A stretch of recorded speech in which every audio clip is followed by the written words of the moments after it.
leave who you were when you first came at the door.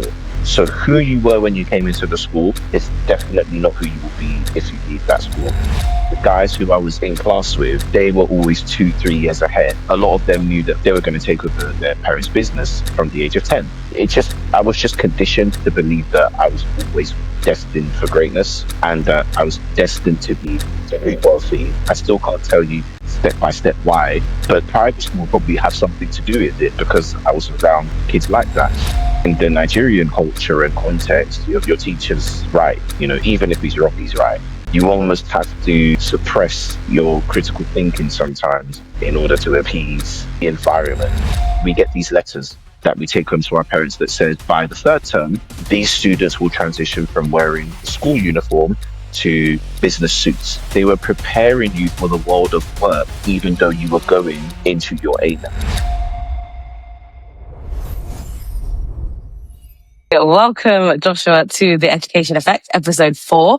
It's a pleasure to have you. How are you? I'm doing well, thank you. And thank you for having me. Okay, so I'm looking forward to this conversation because Joshua went to an array of different schools throughout your educational journey. But for those who don't know you, Joshua is my husband. But more than that, you're doing great things within the society. So I would love for you to just give kind of like a brief intro of who you are. Yeah, thank you. I'm humbled to hear that doing great things in society. I hope so. My name is Joshua Perez. I am a technology consultant, specifically within the data management, data analytics space. And I've been doing that for about half a decade plus now. I am a faith leader as well. So I lead a network of house church plants across Nigeria and other regions as well. I am the first of 5 children, and I have a very interesting educational background, which I'll talk about in a bit. I'd say most importantly, I'm a lover of God and Christ, and also married to one wife, Danielle. So yeah. Nice. Okay. So before we get into the main conversation, do you think that your schooling experience actually contributed to your success and where you are today?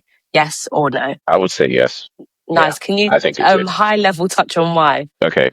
So at a high level, I think that for me, I have had the privilege of going to a variety of different schools and being exposed to different types of cultural and academic settings. That has helped me to navigate how to make decisions that require more than just knowledge. It requires intuition, it requires maybe empathy, it requires understanding a different culture or a different environment that maybe most people might not have had the opportunity to experience. My journey from an education standpoint was very, like, my parents were quite intentional about me succeeding beyond just the classroom. I'd like to think that I'm on the path to successful. I'm not sure I'd say I'm successful yet, but I'm definitely on that journey. I think you're the first person actually that said that you think you're not successful. I feel like you're quite critical in a good way. Your level of success for yourself is quite high, I think, which is good. Even though externally to the outside, someone would say that you're very successful. You're working for a very, very top company. Josh is being very humble. He's not including that. He's working for a very, very top, really good influence within your field. You are definitely successful, I would say. So can you just kind of share with us the type of schools that you went to in primary and in secondary? And was there maybe reasoning for your parents to send you to these schools, and kind of give us a little bit of a background about that as well? So I was born and raised in the UK, and I was born to Nigerian parents who immigrated to the UK in the late 80s slash early 90s. And we lived in an area called South London. Specifically, I was born and raised in Camberwell. And so I went to a school in Borough. Borough is just around London Bridge for people who may or may not know.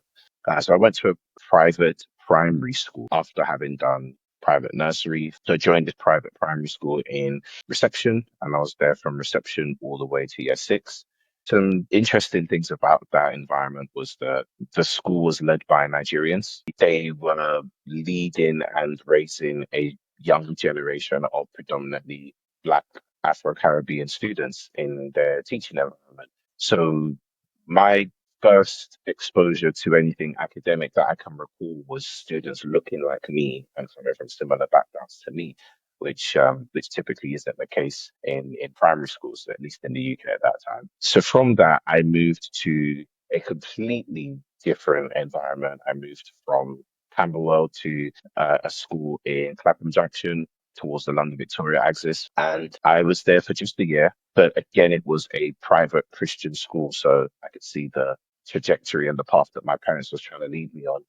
The school was very focused on students being not just academically brilliant, but bold in their faith. From there, my parents made the decision to move me to Nigeria, which is where I think things really changed drastically because from a culture standpoint, I had just been in the UK. That's all I'd known. I was now going to the land of my parents. And I didn't just go to any type of school. I went to a boarding school at about 12 years old. So I've gone from being sheltered in the UK and just going home to my parents to now I'm in a boarding school environment. I'm just navigating how to understand the culture, understand the language, understand, the behaviors, the different customs. So for me, it wasn't just an academic experience, it was a massive cultural and traditional learning experience as well for me. And then finally came back to the UK in year nine, and my parents again put me back in a private school in the Croydon/Surrey region. I was there for 2 years. I did my GCSEs there. And again, coming back from Nigeria, I had to like re-acclimatize back to the UK and basically, you know, re-navigate the environment as well. But what was consistent was that my parents wanted me in good Christian private schools. Yeah. Nice. I've just been taking notes because sociologists, I think particularly Marxist sociologists, they talk about how middle class young people, middle class families, middle class children succeed in schools. And their reasoning for that was because the values that are encouraged at home are similar to school values. So obviously they value education. And so they're not going to be the type of parents, say, like trying to argue with the teacher necessarily. So for your educational experience, it's quite interesting that, your parents took you to Nigerian schools, like you went to a Nigerian primary and it was also Christian. Do you think that because you were Nigerian and, you have that culture at home, even though it's a bit westernized, and then you're also a Christian, and then you're going into a school environment that is also kind of pushing the same thing. Did you feel like it was easier for you to succeed? Did you feel like it was easier for you to feel like you belong and understand the system and understand what was required? I think from a primary school standpoint, I would say yes. More yes, yeah. Let's just go with yes. I say that because the leaders of the primary school, they weren't just Nigerians or Christians. They were also in the similar field of work that my dad is in, which is they were clergies. And so they had similar understandings of what it meant to bring up a child in the Western world. And when I say similar, I mean my dad had his idea of what it would take to raise up a child in the Western society. And so I think going to a school where they are doing that and, they are predominantly, Nigerian and they're Christian, he could see that there was those shared values. And so I do think that it then became easier for him to be like, well, what I'm teaching them at home is probably what they're going to be taught at school. So things like reciting memory verses in the morning from the Bible are things that like were like a huge thumbs up to my dad. Because if you're reciting a memory verse before you even get into your subjects, you're more likely to succeed, based on that. Yeah. Nice. And I think that also highlights to parents why it's so important that as a parent, you really think about the type of environment that is maybe similar to your home life or what you want for your child. So you mentioned about going to Nigeria and your parents kind of wanting you to have that experience. Can you tell us about how your schooling experience in Nigeria has contributed to your success, and maybe some negatives if you identify them? What was that like, being a British born, going to a school in Nigeria? Do you look back and kind of identify that, those practices as helpful for where you are today and your success? I believe that Nigeria at that time, I mean, first of all, the Nigeria that I was living in when I was in boarding school is not the Nigeria of today. So let me just preface my answer Okay. by saying that. So just for people to understand. And what I mean by that simply is that back then, Facebook was kind of just coming out. The rise of social media was just coming up. So a lot of the kids who were already in the school by the time I came there, they weren't raised on social media, and their parents were sending them to boarding schools because they probably wanted them to be a lot more focused, and they felt boarding school was probably the best environment as opposed to sending them to maybe a day school in Lagos or something. I feel like Nigeria was a very interesting but complex experience because I am Nigerian by heritage, but I've been British by experience and exposure my whole life. And so coming back to Nigeria, it wasn't like when I came in, I was just arms open wide and everyone just receives you. People are trying to work out who you are. You're also kind of trying to work out who people are. There's culture clashes. There are things that you don't have to do in the UK, for example, in schools, which you have to do in Nigeria, for example. And so you in the UK, I was taught and raised in private schools to think critically and to question decisions, or question, or argue and debate in a respectful manner, of course, but in the Nigerian culture and context, your teacher's right. Even if he's wrong, he's right. Largely speaking, which is an interesting dynamic because you almost have to suppress your critical thinking sometimes in order to appease. Maybe not. Let me not say the ego, but maybe the environment that you find yourself in and the Mm. people that are shaping it. But on a more positive note, I would say that the experience in Nigeria helped me in a lot more ways beyond the classroom. In boarding school, students, you're washing your clothes, for example, you're ironing, and this as my wife, like I have a very strong love for like ironing clothes. It's a weird thing about me, but I picked it up from my dad, and boarding school just like opened it completely out of the park where you had to iron your clothes in a certain way, your clothes were inspected. So it made me beyond the classroom just always pay attention to details that I probably wouldn't have paid attention to in the UK. And I'm seeing that even in my adult age, how I do that sometimes. But I'd say the other thing is when you're in a place like the West, being the class clown is considered cool. It's quite the opposite in Nigeria. If you're the class clown, you're not necessarily the person people want to associate with, especially if you're not book smart. So you can be the class clown provided you are book smart. And so you had to have that balance. But I think for me, and maybe because, as a man, I see things, a bit differently, the pressure to succeed and to deliver, I feel like I caught a glimpse of that when I was in school because the guys who I was in class with, they were always 2, 3 years ahead academically and mentally. Like a lot of them knew that like they were going to take over their parents' business from the age of 10. And those are the conversations that they're typically having. West that wasn't the conversations that we were having in the UK. We just wanted to make, I can't remember those things with Scooby Doo's and just, just play games and enjoy ourselves as 10-year-old kids. But then you get these like 11, 12-year-olds talking about, yeah, I'm going to be a chemical engineer and like, I'm going to have all these different markets and stuff. And yeah, the conversation is just really different. So they're very, very much exposed and given the license to think big and to dare within the private school ecosystem. So Really, really interesting when you mentioned about suppressing critical thinking. I'm sure there's a lot of people, particularly in the UK or the US, Western world, that are listening thinking, oh no, don't want my child to be suppressed in that way. And I think it's quite interesting. I'm looking at it from both sides. So one, I don't think it's good. I think that, young people should be empowered to think critically. However, I do think that it's quite a good exposure to show young people how are you going to respond when somebody of authority, you don't agree with them. How do you respond when you don't agree with authority? And I think, yeah, that is quite a good experience to have. Another thing as well that you mentioned to me before, but you didn't mention here, was about independence. You mentioned about private school in Nigeria kind of gave you a bit of independence. Do you want to touch a little bit about that? yeah, sure. We were very encouraged at that stage of life to be independent, to make our own friends. Like we were treated a bit, excuse me, we were treated a bit more like adults in a weird way. And what I mean by that is we weren't just given responsibilities in boarding school, you were almost encouraged to like shape your destiny by growing up today and learning things that will save you time, save you money, I guess, in the long run.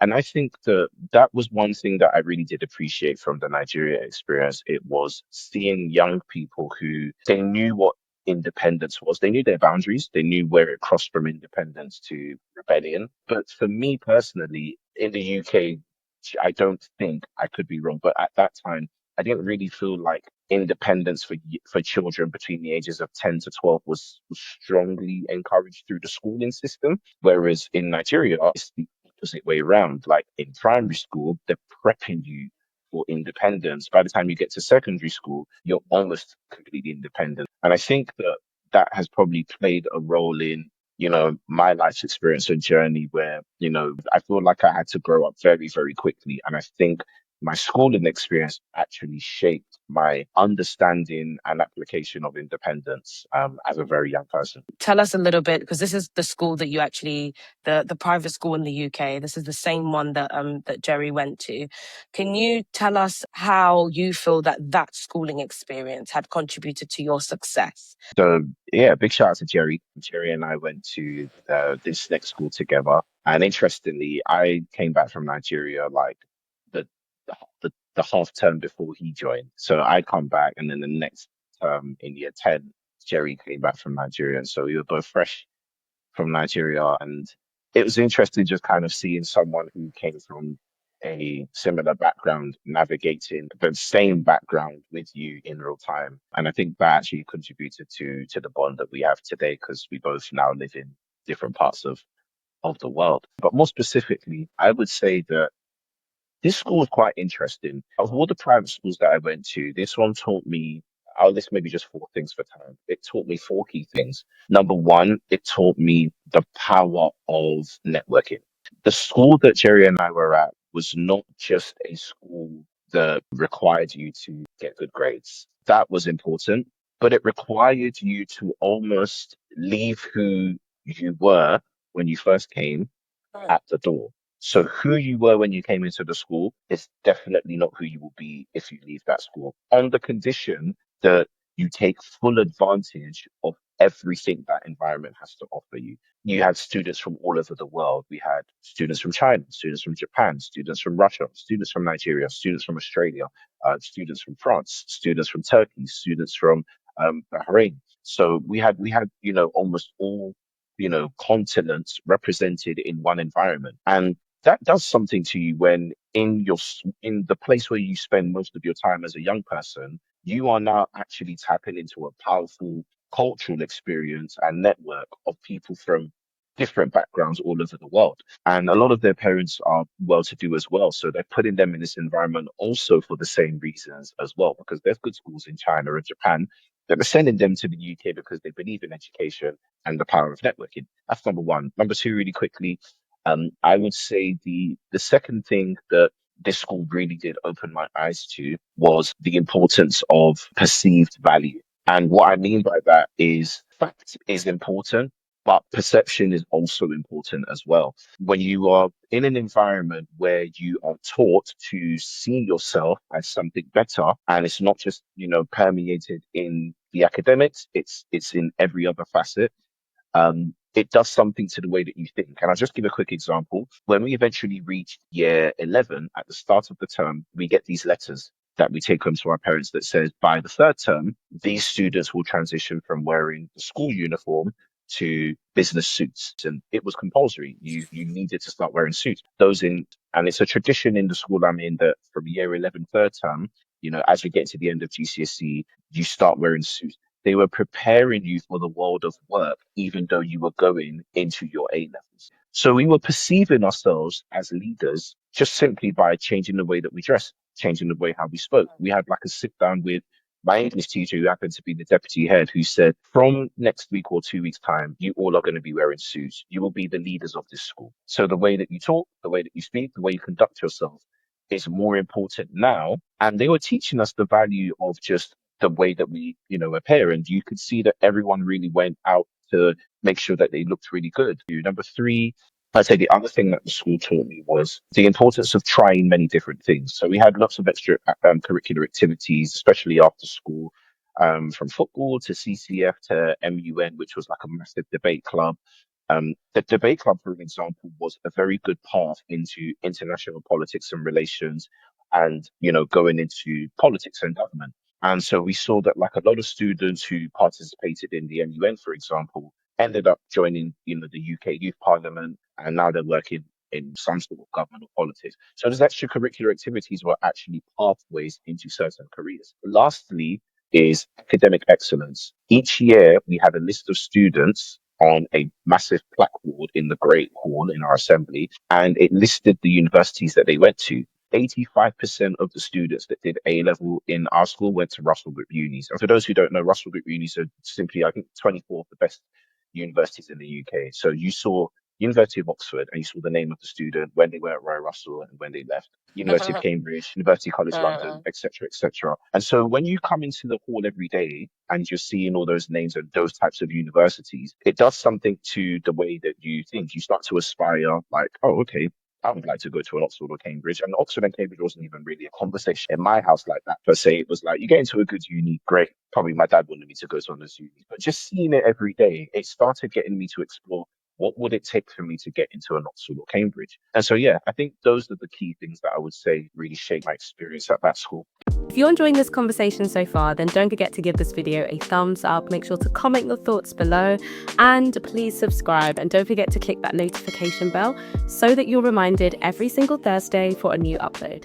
I really loved that. And I think for me, when I heard you first share about how they raise you to become leaders by even just from your dressing, I always found that so interesting because people, I'm sure like everyone knows, like the way that you dress really does affect everything. It affects how you show up, it affects how you feel. So you feel like, yeah, wow, I'm a leader. I could potentially become the head of a bank. That exposure, and that sense of just like, yeah, exposing young people and getting them to feel, like what they're going into in the future, I think is really powerful. So I went to my English teacher, and she was the deputy head as well. So she was the one who gave the notification about the suits.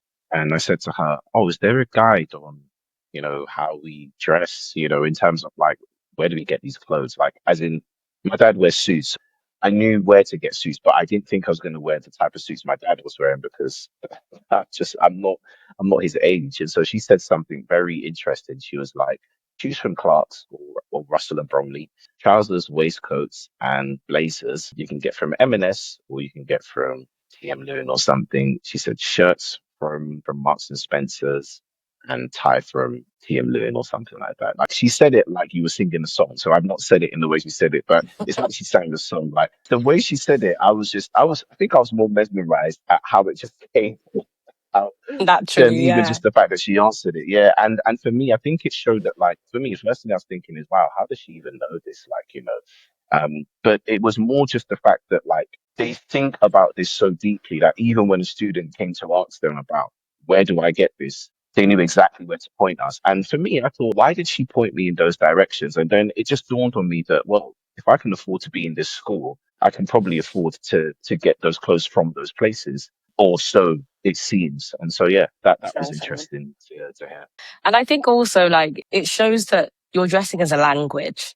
And the way that Definitely. she just kind of can, well, it's like, oh, this is where certain people get these items from. Because you can get these kind of things from other places. It'll be really good to know what kind of student were you in school? And also, what did you actually want to do in the future when you were younger? I think I would say I was a good student, and by good I mean respectful to teachers, well behaved, get to school on time, do my homework for the most part. There were probably sometimes where I didn't. I think I could sometimes be chatty in class, but typically I wouldn't be the person to start being chatty. Someone would start being chatty, and I'd probably just involve myself in whatever they're speaking about, and the teacher will probably catch me at the point where I'm talking.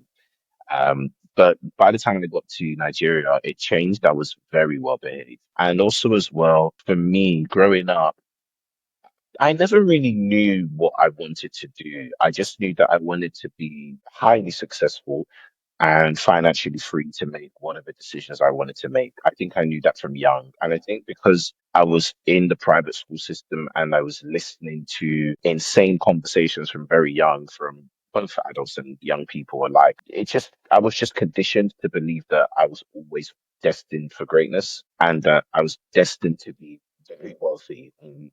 If someone asked me, why do you know you're going to be wealthy? I still can't tell you step by step why, but private school will probably have something to do with it because I was around kids like that. And my dad said at, I think 5 years old, I think you should pursue medicine. And so from 5 to 10, it was like doctor, doctor. And then I think at the same time, I was developing my musical abilities. And so it just didn't really make sense. I was like, I could probably make a killing in music. So I was trying to pursue music as the career and for a bit, trying to go on tours and whatnot and stuff. And I did okay, but I just didn't think that that was where I needed to go. And yeah, stumbled into what I do now. Let me not even say by accident. I stumbled into it, think a bit more on purpose, really. Um, but yeah, I never knew growing up that I would do what I'm doing today. I didn't even know that tech was an industry or a sector growing up because it largely wasn't. But I knew that I wanted to do something that gave me financial freedom. That's the only thing I can say. Yeah. Yeah.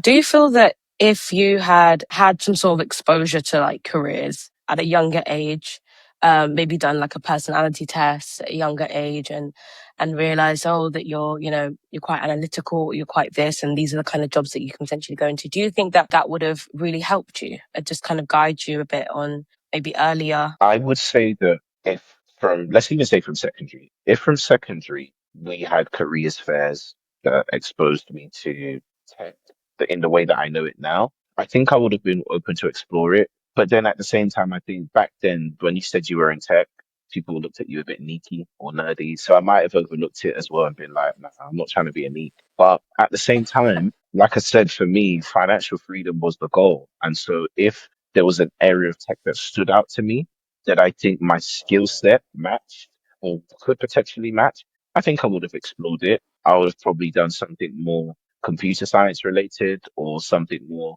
data related because, the data degree started coming, around the time that I got to uni. So yeah, I think definitely that would have been the case. And then Looking back when you were younger, what do you think would have prepared you better? What do you think that, oh, I wish I knew about this, or I wish I had this experience, or I wish I learned this from maybe a younger age that would have helped me today?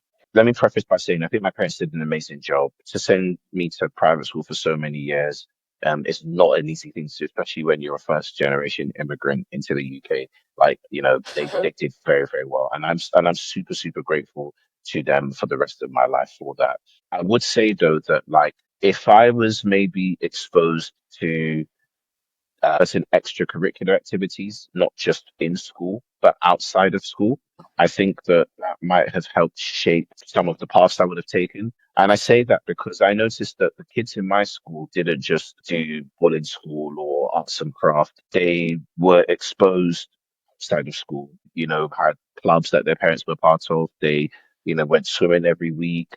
There were things that they were doing that really just shaped their lives, and it gave them a well-rounded, balanced life. For me, I'm not sure I had that balance because I spent a lot of my youth in the church, which I think was great. I mean, I'm doing work today, which is great. So I've seen how that comes in hand. But I would have loved to have also been exposed to some other things as well that would have given me a bit of a balance. But again, I think it's just what your parents know at the time, and they're trying to push you in a certain direction to succeed. So I hope that when I become a parent, or when we become parents, soon, by God's grace, that we'll be able to position our kids in a similar fashion as well. Allowing them to kind of like grow a network outside of school. I think that's really, really key for young people to know people and to know things outside of their studies. Like I think they should engage with what's going on in the world, like know what's going on in politics, know what's going on in finance, like, getting them to read why. I think that really does do something to your mind when you're not just reading math, science, and English, and you're reading other things as well that, you can have intellectual conversations with your parents and your friends as well. So yeah, that's what I would say. Just to mention, you mentioned before when we spoke about failing faster, but maybe you can just touch a little bit on that. Yeah, so I think the concept of failing quickly, and you hear this a lot in the business startup world, but from my perspective, as a student, I think you have to fail. And when I say fail, as in you have to try your best and appreciate that sometimes your best might not get you over the pass mark. But the whole point isn't just to always get over the pass mark. It's also to learn that the journey to success is filled with bumps in the road. It's what helps you to be adaptive. It's what helps you to think quicker on your feet. I've been in very high pressured environments where it has required me to fail very quickly and then quickly iterate and then not just look back on what didn't work well, but really be able to understand what are the intricate lessons that failure teaches you along the way in life. And I think that that's something for me that young people should experience very early on. Like, even just, trying to walk as a baby, you fall down probably the first 10 to 20 times before you can stand on your feet. It's through that constant failure of trying to stand and then taking a step to walk and falling down that you then learn how to balance until you get it right, and then you can start walking. So I think for me, that's really key. I do think that women have an innate appetite for failing faster than men do. And the reason I say that is because I find that with guys, the pressure is on, our shoulders to succeed, to do well, to be providers. So you're constantly thinking about succeeding, that sometimes you don't embrace failure. But for girls that I went to school with and just women in general that I know, maybe because that same pressure and burden isn't always expressed in that way typically, I've seen that like they seem to be a bit more like, oh, it's okay. Like they're a bit more like it's fine. Like even though they can be emotional about it sometimes or be upset, I feel like for guys we take failure much more personal than like our counterparts. And I think that that's why I said to you one time that I think the transformation in a lot of countries and nations, I think will be drastic if you put women in certain positions of power because their viewpoint and understanding of how to do things is just so different. Like they're very good at multitasking. So you can hold a baby, be cooking something, and be on the phone to someone at the same time, and all of those things juggling and doing them well.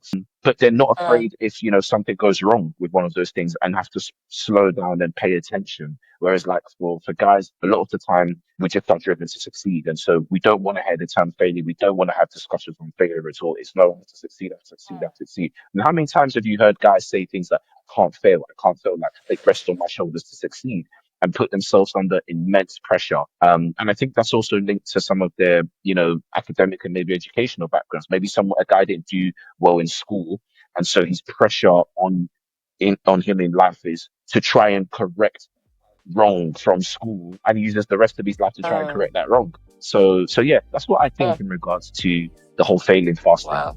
Yeah, so interesting. Josh, it's been so good to have you on The Education Effect. I'm sure that those listening have had such an amazing time hearing about your story and also just recognizing the benefits of kind of your different experiences. I think your story is amazing. And yeah, thanks so much for coming on to The Education Effect. Thank you so much for having me. Thank you. Thanks. See ya. If you enjoyed this conversation, then do not forget to subscribe. Join the Education Effect family, and I can't wait to see you with my next guest.